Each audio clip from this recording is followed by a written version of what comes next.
मनपसंद टूल। धनिका चूल्हे पर दाल चढ़ाती है, तभी उसकी माँ का फोन आ जाता है। धनिका फोन लेकर बालकनी में चली जाती है और अपनी माँ से बातें करने लगती है। थोड़ी देर के बाद कुकर एक पर एक 3 सीटियां मार देता है। धनिका अपनी देवरानी निधि को आवाज लगाती है, निधि जरा गैस बंद कर देना। निधि जो कि रसोई में ही झाड़ू लगा रही थी, वो धनिका की आवाज सुनकर भी गैस बंद नहीं करती। इधर चूल्हे पर रखी दाल जल जाती है। कुछ जलने की महक आ रही है। उर्मिला रसोई में जाती है तो देखती है कुकर में दाल जल रही है। वो गैस चूल्हा बंद कर देती है। तब तक धनिका भी रसोई में आती है। धनिका बहू तो दाल चढ़ाकर कहाँ चली गई थी? देख सारी दाल जल गई। माँ जी मैंने निधि को बोला था गैस चूल्हा बंद कर दे। भाभी आपने मुझे कब बोला? मैंने तो सुना ही नहीं।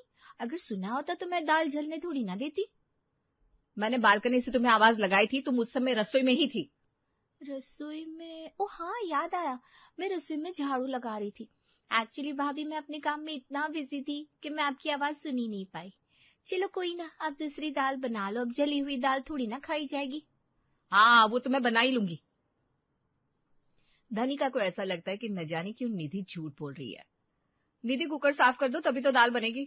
हाँ हाँ भाभी अभी साफ कर देती हूँ। निधि कुकर धोकर धनिका को देती है और धनिका दोबारा दाल बनाती है। एक दिन, धनिका बहू देख मैं 2 किलो पालक लेकर आई हूँ, आज रात के खाने में पालक पनीर की सब्जी बना लेना। ठीक है माँ जी। अब पालक पनीर की सब्जी बनाने में थोड़ी ज्यादा मेहनत करनी पड़ती है। धनिका निधि से कहती है कि वो पालक को उबालने के लिए चूल्हे पर रखते। निधि मैंने पालक साफ कर दिया है, तुम बस उबलने के लिए चूल्हे पर चढ़ा दो। तब तक मैं जरा पात के होमवर्क में हेल्प करा देती हूँ। जब तक पालक उबलेगी तब तक मैं आ जाऊंगी। ठीक है भाभी। धनिका कमरे में पढ़ रहे पार्थ के पास जाती है। इधर निधि चूल्हे पर पालक ना चढ़ाकर उर्मिला के कमरे में जाती है। माँ जी आपने मुझे बुलाया? नहीं तो बहू मैंने नहीं बुलाया तुझे, लेकिन चल अब तू आ ही गई है तो जरा मेरे पैर दबा दे। जी मैं आपके पैर में तेल लगा देती हूँ। निधि उर्मिला के पैरों में तेल लगाने लगती है। इधर थोड़ी देर के बाद जब धनिका पार्थ का होमवर्क कराकर रसोई में आती है तो देखती है पालक ज्यों की त्यों रखे हुए हैं। धनिका पालक उबलने के लिए चूल्हे पर चढ़ा देती है। थोड़ी देर के बाद निधि उर्मिला के कमरे से बाहर आती है।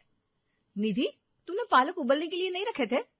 भाभी मैं पालक को चूल्हे पर रखने ही वाली थी कि मुझे ऐसा लगा कि माँ जी बुला रही है।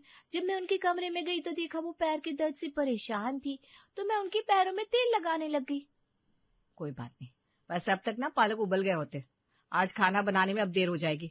मैं सब्जी की तैयारी करती हूँ, तब तक तुम जरा आटा लगा दोगी? रोटियां मैं खुद बना लूंगी। भाभी मैं आटा लगा दूंगी, बस हैंड वॉश करके आती हूँ। मेरे हाथों में तेल लगाए ना। निधि हैंड वॉश करने के बहाने बाथरूम में जाती है और फिर लौट कर आती ही नहीं। इधर धनिका रसोई में उसका इंतजार ही करती रहती है। ये धनी कहाँ रह गई? काफी देर हो गई, हैंड वॉश करके अभी तक नहीं आई। खैर मैं आटा खुद ही लगा लूंगी। मैं सब समझती हूँ, निधि रसोई का कोई काम करना नहीं चाहती और इसी वजह से वो बहाने बनाती है। दरअसल उर्मिला ने घर के काम अपनी दोनों बहुओं के बीच बांट दिया था। बड़ी बहू धनिका को खाना बनाने का काम दिया और छोटी बहू निधि को घर के दूसरे काम दिए गए। निधि घर के दूसरे काम तो करती, लेकिन रसोई में बिल्कुल भी हाथ नहीं बटाती थी। उसे ऐसा लगता था कि खाना बनाना तो धनिका का काम है, फिर वो क्यों काम में हेल्प करे। इसलिए वो खाना बनाने के काम में धनिका की जरा सी भी हेल्प नहीं करना चाहती थी और ये बात धनिका भली भांति समझ चुकी थी।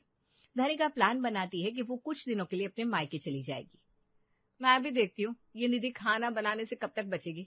जब मैं यहाँ रहूंगी नहीं तब तो उसे खाना बनाना ही पड़ेगा। धनिका अपनी छोटी बहन को फोन करती है। हेलो आद्या।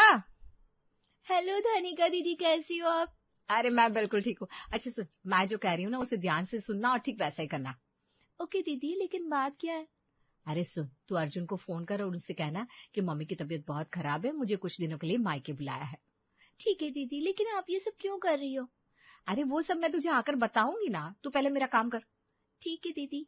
धनिका फोन रख देती है। थोड़ी देर के बाद आद्या अर्जुन को फोन करती है और बहुत घबराई हुई आवाज में कहती है, हेलो जीजू। हाँ क्या बात है आद्या, तुम इतनी घबराई हुई क्यों? घर में सब ठीक तो है ना? कुछ ठीक नहीं है जीजू, मम्मी की तबीयत बहुत खराब है। वो एक ही रट लगाए हुए, धनिका को बुला दो, धनिका को बुला दो। ओहो, लगता है मम्मी जी की तबीयत कुछ ज्यादा ही खराब है। मैं धनिका को लेकर शाम में घर आ जाता हूँ। शाम में नहीं जीजू, आप दीदी को अभी भेज दो ना। अच्छा ठीक है, मैं धनिका को अभी भेज देता हूँ। अर्जुन धनिका को फोन करता है। हेलो धनिका, तुम अभी अपने मायके चली जाओ, मम्मी की तबीयत बहुत खराब है। लेकिन अर्जुन मैं मायके चली गई तो यहाँ खाना कौन बनाएगा? अरे धनिका तुम यहाँ की चिंता मत करो, कोई ना कोई बना लेगा खाना। और निधि तो है ना, तुम बस अभी अपने मायके निकलो, मैं भी मम्मी से मिलने आता हूँ। नहीं नहीं अर्जुन, आपको परेशान होने की जरूरत नहीं है, अगर जरूरत पड़ी तो मैं आपको बता दूंगी। ठीक है। अर्जुन फोन रख देता है। धनिका जल्दी से अपने और पार्थ के कपड़े पैक करती है और उर्मिला के कमरे में जाकर सारी बात बताती है।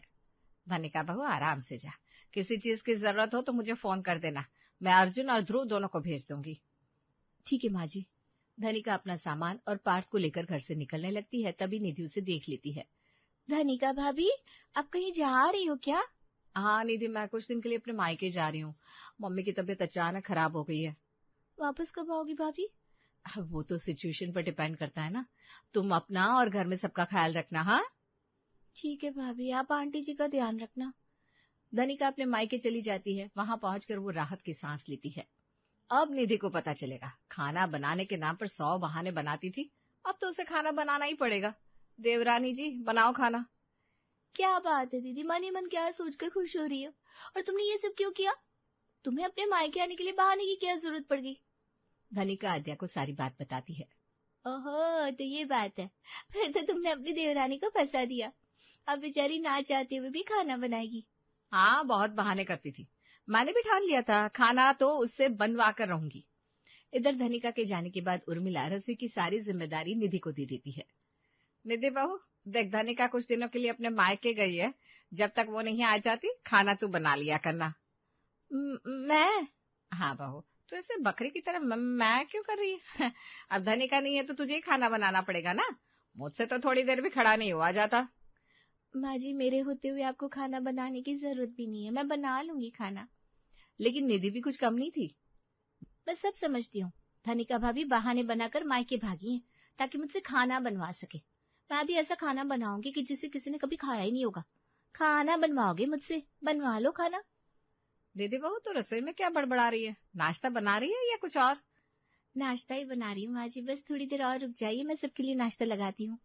घर के सभी सदस्य टेबल पर बैठकर नाश्ते का इंतजार कर रहे थे। थोड़ी देर में निधि सबका नाश्ता लगाती है। ये लीजिए, नाश्ता तैयार है। खाने की प्लेट में कुछ अजीब सी दिखने वाली सब्जी को देखकर सब हैरान हो गए। सबके मन में एक ही सवाल पैदा होता है, ये क्या बनाया है भाई? सब निधि की ओर देखने लगते हैं। निधि, ये तुमने क्या बनाया है? रसोई से तो देसी घी की खुशबू आ रही थी, हम तो सोच रहे थे तुम कुछ अच्छा बना रही होगी, शायद हलवा पूरी। अच्छा ही तो बनाया है, एकदम यूनिक सा नाश्ता। आप लोग खाकर तो देखिए, देसी घी के पराठे और साथ में कोफ्ते। सभी लोग नाश्ता शुरू करते हैं, लेकिन जैसे ही वे पराठे के साथ कोफ्ते का पहला निवाला मुंह में डालते हैं, ध्रुव और अर्जुन भी अपना अपना खाना प्लेट में निकाल देते हैं। ये क्या है निधि? क्यों, आप लोगों को कोफ्ते अच्छे नहीं लगे? अच्छे? हमने इतने कड़वे कोफ्ते पहले कभी नहीं खाए। तुम ये बताओ, ये कोफ्ते बनाए किस चीज के है? करेले के कोफ्ते हैं। करेले के कोफ्ते? हमने तो लौकी के कोफ्ते खाए हैं, करेले के कोफ्ते कभी नहीं खाए। खाया क्या, कभी सुने भी नहीं है, तभी कहूँ ये सब्जी दिखने में इतनी अजीब क्यों है और खाने में इतनी कड़वी। निधि बहू, भला करेले के कोफ्ते कौन खाता है? माँ जी, करेला हमारी सेहत के लिए बहुत अच्छा होता है, ये शुगर कंट्रोल रखता है और हमारे स्किन की प्रॉब्लम को भी दूर करता है। निधि, हमारे घर में ना किसी को शुगर है ना किसी को स्किन की कोई प्रॉब्लम है, फिर ये करेले के कोफ्ते तुमने बनाया किसके लिए? निधि बहू, ये कोफ्ते बनाया कैसे? करेले को कद्दूकस करके, जैसे लौकी के कोफ्ते बनाते हैं ना। इससे तो अच्छा था तो लौकी के ही कोफ्ते बना लेती। माँ जी, आप लोगों को कोफ्ते अच्छे नहीं लगे? अरे भाई, हमसे तो ये कोफ्ते खाए ही नहीं जाएंगे। ठीक है, मैं लौकी के कोफ्ते बना देती हूँ। बहू, अब तू रहने दे, लौकी के कोफ्ते बनाने में काफी वक्त लग जाएगा, तो हमारे लिए पोहा ही बना दे। हाँ, पोहा फटाफट से बन भी जाएगी, लौकी के कोफ्ते बनने तक तो हमसे इंतजार नहीं किया जाएगा। ठीक है, पोहा बना देती हूँ। निधि रसोई में जाती है और नाश्ते में पोहा बनाने लगती है, लेकिन पोहा में वो हरी सब्जियों की जगह लौकी और भिंडी डाल देती है। थोड़ी देर के बाद सबके लिए पोहा लेकर आती है। पोहे की शक्ल देखकर ही सबकी शक्ल टेढ़ी हो जाती है। निधि बहू, तूने पोहे में लौकी डाला? जी माँ जी, हरी सब्जियां डालने से पोहे का टेस्ट बढ़ जाता है। अरे लेकिन पोहा में लौकी कौन डालता है? लौकी नहीं, इसने तो भिंडी भी डाली है। निधि बहू, ये तो क्या कर रही है? लौकी के कोफ्ते बनाने चाहिए तो तूने लौकी पोहे में डाल दी। निधि, कहीं तुम्हारा मेंटल बैलेंस बिगड़ तो नहीं गया? ये आप क्या कह रहे हैं ध्रुव, मैं इतनी मेहनत से आप लोगों के लिए खाना बना रही हूँ और आप ऐसी बात कर रहे हैं। धनिका भाभी खाना बनाती थी तब तो आप लोग ऐसी बात नहीं करते थे। अरे धनिका ऐसे टेढ़े मेढ़े खाना नहीं बनाती थी, तू न जाने क्यों ऐसे उल्टे सीधे खाना बना रही है। अच्छा चल कोई ना, दिल छोटा मत कर, अपना भी नाश्ता ले आ। निधि अपने लिए एक प्लेट में पोहा लेकर आती है और घर के सभी सदस्य नाश्ता शुरू करते हैं। सभी चुन चुन कर अपनी अपनी प्लेट से लौकी और भिंडी को बाहर का रास्ता दिखाते हैं। ये सब देखकर निधि मन ही मन मुस्कुरा रही थी। इसी तरह एक दिन निधि रात का खाना बनाने की तैयारी कर रही थी। वो ध्रुव से पनीर लाने के लिए कहती है। ध्रुव बाजार से पनीर ला दो ना। ध्रुव बाजार से पनीर लाकर निधि को देता है और ड्राइंग रूम में जाकर बैठ जाता है, जहां पवन और उर्मिला टीवी देख रहे थे। आज बहू खाने में क्या बना रही है? अभी तो उसने मुझसे पनीर लाने को कहा था, लगता है आज खाने में मटर पनीर बन रही है। चलो आज तो कुछ अच्छा खाने को मिलेगा। लेकिन घर वालों को क्या पता था, निधि तो अतरंगी सतरंगी सब्जी बना रही है। इधर सबके दिमाग में मटर पनीर चल रही होती है, उधर निधि रसोई में पपीता काट रही थी। आज इन्हें पनीर की ऐसी सब्जी खिलाऊंगी कि ये फिर पनीर खाना ही भूल जाएंगे। ये नहीं हो रहा कि धनिका भाभी को मायके से बुला ले, मुझसे खाना बनवाएंगे। लो बनवा लो खाना, अब खाकर दिखाओ ये वाली पनीर की सब्जी। और निधि बनाती है पपीते और पनीर की सब्जी।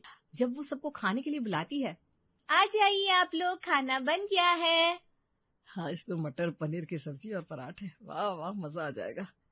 लेकिन जब सभी खाने के टेबल पर पहुंचते हैं तो सब्जी में मटर की जगह पर पपीता देखकर सबके चेहरे का रंग उड़ जाता है।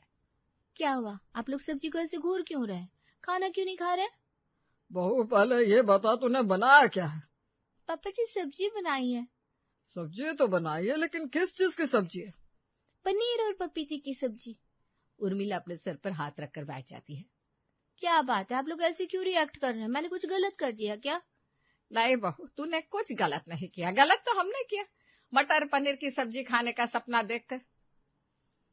हमने सोचा था तुम मटर पनीर की सब्जी बना रही हो, लेकिन पनीर के साथ पपीता, पनीर के साथ ये वाला कॉम्बिनेशन बिल्कुल मैच नहीं कर रहा। दीदी पनीर के साथ पपीता कौन खाता है? ध्रुव, मैंने सोचा मटर पनीर तो बहुत कॉमन है, सब खाते हैं, तो क्यों ना आज कुछ अलग बनाया जाए। हाँ लेकिन इतना अलग बनाने की क्या जरूरत थी? निधि रुहासी होने का नाटक करती है। आई एम सॉरी, मेरी वजह से आप लोगों को परेशानी हो रही है। कोई ना निधि बहू, इतना परेशान होने की जरूरत नहीं है, खा लेंगे हम। पापा आप ही है जो मुझे समझते हैं। दीदी को कोई कुछ नहीं कहेगा, सब लोग चुपचाप खाना खा लो। सब लोग खाना शुरू करते हैं, लेकिन पनीर के साथ पपीता किसी के गले से नीचे ही नहीं उतर रहा था और निधि मन ही मन मुस्कुरा रही थी। घर वालों को नहीं पता होता है कि निधि ये सब जानबूझकर कर रही है, और निधि तो बस घर वालों को ऐसे उठ पटांग खाने बना बना कर खिलाती है कि पूछो मत। एक दिन तो हद ही हो जाती है, उस दिन घर में कुछ मेहमान आने वाले होते हैं। आज क्या बात है निधि बहू, बहुत देर से किचन में है, आज कुछ स्पेशल बन रहा है क्या? हाँ आपको बताया तो था, आज मेरी बहन शर्मिला अपने परिवार के साथ आ रही है, इसलिए निधि बहू सबके लिए डोसा सांभर बना रही है। तुमने निधि को बताया तो है ना कि डोसा कैसे बनाते हैं? तभी निधि रसोई से चाय लेकर आती है। पापा जी मुझे डोसा बनाना अच्छी तरह से आता है, आप बिल्कुल बेफिक्र रहिए। ऐसा डोसा बनाऊंगी कि मौसी जी का खाते खाते पेट भर जाएगा, लेकिन दिल नहीं भरेगा। वाह निधि बहू, मुझे तुझसे यही उम्मीद थी। लेकिन पवन और उर्मिला को क्या पता कि अभी क्या होने वाला है। निधि रसोई में जाती है और डोसा सांभर बनाने लगती है। थोड़ी देर में उर्मिला की बहन शर्मिला अपने परिवार के साथ उनके घर आती है। आओ आओ शर्मिला, बैठो, तुम्हारे आने से कितना अच्छा लग रहा है।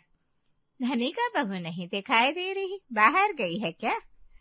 वो कुछ दिनों के लिए अपने मायके गई है। तू बता, तुझे मेरी याद नहीं आती जो इतने दिनों बाद आ रही है? अब क्या करूं दीदी, जब से पोता हुआ है मुझे फुर्सत ही नहीं मिलती। कभी उसे टीका दिलाने जाना है, कभी उसकी तबीयत खराब हो जाती है, बहू बेचारी अकेली पड़ जाती है। अब वो घर देखे या बच्चे को, इसलिए मैं छोड़कर नहीं आ सकी। अब देखिए 9 महीने का हो गया है तो इसे भी साथ लेती आई हूँ। ये तूने बहुत अच्छा किया। सभी बातें कर रहे होते हैं, इसी बीच निधि सबके लिए चाय और हल्का फुल्का नाश्ता लेकर आती है। लगता है बहू रसोई में काफी मेहनत कर रही है, बड़ी अच्छी खुशबू आ रही है। हाँ तेरे आने की खुशी में डोसा सांभर बना रही है। कह रही थी मौसी जी को साउथ इंडियन डिश बहुत पसंद है, मैं उन्हें अपने हाथों से डोसा बनाकर खिलाऊंगी। ये उसने बहुत अच्छा किया, मैंने वैसे भी ना बहुत दिनों से कोई साउथ इंडियन खाना नहीं खाया था। थोड़ी देर में निधि सबके लिए खाना लगाती है। सभी लोग निधि के हाथ के बने डोसा खाने का सपना संजोए खाने के टेबल तक पहुंचते हैं और खाने के लिए बैठते हैं। सबसे पहले मौसी जी डोसा का पहला निवाला खाती है। निवाला ना उनके गले से नीचे जाता है ना गले से बाहर। उनकी अजीब सी हालत देखकर सभी लोग घबरा जाते हैं। मौसी जी क्या हुआ आपको? ये निधि बहू ने क्या बना दिया? मौसी जी मैंने डोसा बनाया है, अच्छा नहीं बना क्या? इस डोसे में क्या भरा है तूने, आलू नहीं भरा है? नहीं, मैंने इसमें आलू की जगह उबले हुए कटहल भरे। कटहल! सुनते ही सबकी आंखें चौड़ी हो जाती है और मुंह खुला का खुला। डोसा में कटहल? निधि बहू, डोसा में आलू भरे जाते हैं, तूने कटहल क्यों भर दिया? निधि रुआंसी होने का नाटक करती है। मम्मी जी डोसा अच्छा नहीं बना है क्या? मैंने बहुत मेहनत से बनाया है। दीदी बहू, डोसा बहुत टेस्टी बना है, देखो हम सब डोसा खा रहे हैं। सभी लोग किसी तरह से कटहल वाला डोसा खाते हैं और निधि तो मानो यूं कह रही हो कि और बनवाओगी मुझसे खाना, ऐसी उल्टी सीधी चीजें बनाकर खिलाऊंगी।